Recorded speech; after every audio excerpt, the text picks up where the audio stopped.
Fala pessoal, bem-vindo, bem-vinda. Essa é a nossa segunda aula sobre treinamento extra clube para você atleta de base, ou de escolinha, ou de projeto que treina no campo diariamente e quer fazer um trabalho à parte para complementar a sua preparação e aumentar o seu nível de performance. Na última aula nós mostramos para você que o treinamento extra clube ele pode e deve sim ser realizado. Só recapitulando, mostramos dois grupos. Os dois grupos, eles faziam treinamentos de clube. Faziam 2 horas de treinamento no campo por dia, incluindo jogos reduzidos, coletivo, treinamento intervalado de alta intensidade e jogo no último dia da semana. Então os dois tinham uma semana cheia. A única coisa que diferia entre os dois grupos é que um fez os treinos extra clube, 2 treinos de força, de alta velocidade, e o outro não. E o que aconteceu no final das contas é que o grupo que fez o treinamento extra clube evoluiu, enquanto o grupo que não fez regrediu. Algumas objeções foram levantadas. Pô, eles já estão com a rotina muito exaustiva, cansativa, eram atletas de 13, 15, 17 anos que têm a escola, têm atividades extracurriculares. Como assim eles vão fazer um treino à parte, além de tudo que eles fazem, vão ainda evoluir? É o que na prática mostramos que sim, acontece. Mas, se você fizer de forma realmente adequada, inteligente e controlada. Se eles fossem fazer uma musculação, por exemplo, um crossfit, sei lá, qualquer coisa, provavelmente eles iam ter decréscimo do nível de performance também. Porque esse formato ia trazer um aspecto concorrente para a preparação e não de fato complementar. Então, ponto 1, aprendemos que o treinamento extra clube ele deve sim ser realizado. Ponto 2, aprendemos que ele não pode ser realizado de qualquer forma. Não é só pegar e ir lá e fazer qualquer treino, o treino que der na cabeça, o método que der na cabeça, o personal soccer. Legal, é bom o treinamento técnico analítico, mas num cenário de semana cheia, num cenário congestionado, ele não vai ter efeitos positivos. Esse balde da preparação, que explicamos essa analogia na última aula, já está cheio. Esse balde vai transbordar, enquanto tem outros que podem estar mais cheios para complementar essa performance e fazer o desenvolvimento do atleta ser global para maior desempenho dentro de campo.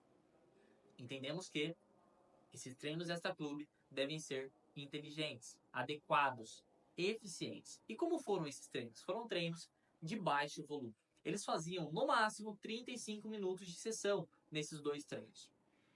Esses 30 minutos incluíam trabalhos de 5 a 10% de queda na velocidade, ou seja, de baixo volume. Estamos falando de 3 sériezinhas ali de no máximo 4, 5 repetições. Intensidade, estamos falando de 40 a 60% no máximo. Tempo de descanso longo entre as séries, visando o trabalho neuromuscular. Mostramos que o trabalho, as microdosagens, os volumes controlados, eles têm um efeito positivo na prática. Então, tem que fazer o trabalho extra-clube. Mas não precisa ser um trabalho extremamente intenso, volumoso, cansativo. Pelo contrário, para o trabalho neuromuscular, que visa o desenvolvimento da força, velocidade e potência, para maior velocidade dentro de campo nos sprints, para melhorar os choques corporais, para saltos mais altos em bolas aéreas, o trabalho ele deve ser neuromuscular, com muita ativação e volume controlado. Porém, entendendo tudo isso, que deve-se fazer trabalhos complementares e que eles devem ser feitos de forma realmente adequada, faltou uma última lacuna. O terceiro ponto, que é quando devem ser feitos os trabalhos complementares. Vamos lá. Quando? Sempre, para começar. Ele deve ser feito sempre, durante toda a temporada. Claro que tem uma pausa ali nas férias, algo curto, mas eles devem ser feitos durante toda a temporada de forma longitudinal. Mas se a gente está falando de 2 treinos por semana, numa semana a gente vai fazer 5 treinos de campo, onde a gente vai encaixar esses treinos complementares? Onde a gente vai encaixar esses trabalhos extras? E aí, eu já vou adiantar. Não tem resposta final. Não tem receita, não tem fórmula mágica. O que existem são critérios, conceitos. E o conceito principal para a escolha mais ideal dos dias mais adequados para o treinamento de força baseado em velocidade são os dias menos piores.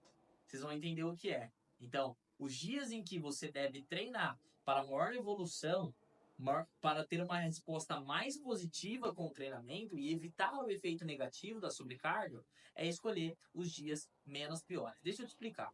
Numa semana onde você tem treino de campo, você tem jogo, você não vai ter um dia bom, onde você vai estar 100% recuperado, 100% bem. Esse dia praticamente não existe. Mas você vai ter os dias menos piores. Quando eu falo de dia menos pior do que? Menos pior de cansaço. São os dias onde você está menos cansado, menos fatigado, ou seja, com estado de prontidão mais alto. E esses dias são os mais adequados para você encaixar o seu treino de força. Por quê? O treinamento neuromuscular, o treinamento voltado para força, velocidade, potência, ele depende de um estado de prontidão alto. Então, quanto maior o estado de prontidão, maior a resposta positiva. E quanto maior a resposta positiva, maiores são os resultados. Então, vai de você conseguir identificar os dias na sua semana que são mais adequados. Vamos dizer o seguinte, vamos dizer que existe, vamos construir uma escala aqui. Existe uma escala de 0 a 10, onde 0 é o repouso e 10 é o trabalho de máxima intensidade. Aquele trabalho que você chega a passar mal no treino. Um coletivo muito exaustivo, de 1h30, tá bom. 1 é uma caminhada leve. 5 é um treino moderado. Vamos dizer que na sua segunda é um trabalho físico intervalado e mais coletivo, de 2 horas. Um trabalho total. Vai sair exausto desse treino. Você vai ter quebra de substrato energético, você vai ter cansaço, sua perna vai estar horrível. 10, 9 dentro dessa escala. Mas nos teus dias dentro da sua semana, você vai fazer um trabalho tático. Aquele trabalho que ele é muito pausado, aquele trabalho que ele é para correção de postura, correção de posição, onde vai ser uma escala 5. Nesse dia, pode ser o seu dia menos pior, onde você vai encaixar o treino de força de forma inteligente. Mas aí você pode falar, mas no meu próximo dia eu vou ter um treino muito intenso, e aí? E aí é o seguinte, aí que a gente se confunde. Porque a gente vem daquela cultura de que o treino de força ele tem que ser exaustivo, ele deve gerar fadiga, ele tem... Não, é pelo contrário, como eu expliquei para vocês. Então a ideia do treinamento de força é você trabalhar com muita intensidade, muita velocidade, muita produção de potência, porém com baixo volume, de uma forma que não tenha um efeito concorrente à sua prática de campo. Por quê? A gente vai trabalhar em vias metabólicas completamente distintas. Então, o que você desgastou no seu treino de campo não é o que a gente vai trabalhar no seu treino de força. É o contrário, inclusive. São as outras fibras que eu expliquei lá na última aula. São as fibras tipo 2x. É o sistema alático, de alta produção, porém de baixa resistência. Então, são trabalhos complementares. Onde, trabalhando dessa forma, lá na sua quarta-feira, né, você não vai se sentir sobrecarregado para o treino de quinta-feira. Não só porque a gente faz isso para não te prejudicar, mas porque a essência do treinamento neuromuscular para a maior evolução é essa. Se eu pego você e começo a trabalhar com alto volume aqui na sessão, não vai ser interessante. Eu vou começar a sinalizar outra coisa para o seu organismo, que não é o objetivo da sessão, não é o objetivo desse modelo de treinamento visando a sua melhor evolução em campo, quando você já está com essa rotina congestionada. E como é que a gente sabe tudo isso? Como é que a gente prova isso na prática? Quando você vem aqui na sessão, você faz o seu salto pré-treino. E tem correlações com atividades bioquímicas que mostram a sua fadiga, o seu cansaço. E a gente vê ali na prática como é que você está para essa sessão. Você está acima do esperado, se você está abaixo do esperado, se você está igual, comparado aos seus dados anteriores. Então não tem como errar. É comparando você com você mesmo. Se você estiver mais cansado, você vai apresentar um resultado abaixo do esperado. A gente treina com você, acompanha o seu desenvolvimento durante toda a sessão por meio do controle da velocidade, por meio de escalas psicométricas, e ao final dessa sessão você vai para o salto pós-treino. E aí nesse salto pós-treino a gente consegue ver se a gente potencializou você, deixou você melhor do que você chegou, melhorando a sua prática no dia seguinte, algo que acontece muito aqui, ou se a gente manteve você igual, fazendo uma manutenção, ou seja, dando o estímulo correto, onde você não vai ter um efeito de sobrecarga na sua sessão e você vai ter sim uma grande evolução, assim como eu mostrei no artigo para vocês, que é apenas um dos. Tem muitos outros, tem tantos outros que eu poderia mostrar demonstrando isso na prática. Não só artigos, mas o que a gente vivencia diariamente com os mais de 200 atletas que a gente trabalha e atende. Então, a gente consegue sim trabalhar com baixo volume, fazer com que você não saia sobrecarregado da sessão, entregando estímulos de alta produção de velocidade e fazer com que o somatório dessas sessões, mesmo dentro de semanas congestionadas de treinamento, faça você evoluir de forma longitudinal, a médio e longo prazo. E se não evoluir no mínimo, ele elimina o efeito estressor dos treinamentos de campo, que é aquele efeito que vai fazer a sua performance caindo à medida do decorrer da temporada. Então, se não te evoluir, no mínimo, vai te ajudar a manter os seus níveis de força, velocidade e potência, mesmo com as atividades de campo concorrendo com essas capacidades. Então, é basicamente isso. A gente consegue sim trabalhar. Então, lembre-se, quando você for selecionar os seus dias de treino, você precisa selecionar os dias menos piores. Porque quanto maior o estado de prontidão para a sua sessão de força, maior a sua resposta adaptativa. Mas não se confunda. Não é assim que a coisa funciona. Por exemplo, agora aumentou os treinos no campo, eu estou tendo que sair mais tarde da escola, eu não vou conseguir estar bem para o treino de força. Eu não falei você precisa treinar no seu melhor dia. Eu não falei você precisa treinar 100% recuperado. Eu falei que você precisa treinar no seu dia menos pior. Então, vamos supor um exemplo. Pô, tenho que sair da escola mais tarde, vou direto pro campo, vou ter que fazer o treino na Unic depois do campo. É o melhor cenário? Não é.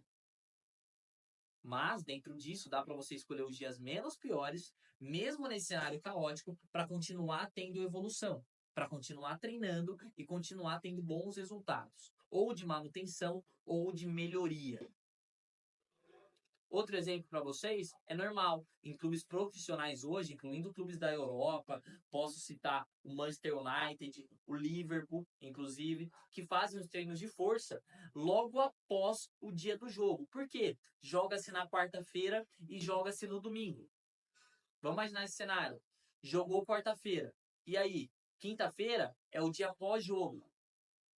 Sexta-feira, 48 horas pós-jogo, é o dia que o atleta tem respostas inflamatórias maiores. Eles ficam com mais dores musculares, sensação de fadiga, sensação de cansaço. Então, quarta, quinta, sexta. Sábado é o apronto pré-jogo. Então, aqui há o espaço para fazer os trabalhos táticos, os trabalhos de bola parada, enfim, para eles conseguirem jogar lá no domingo.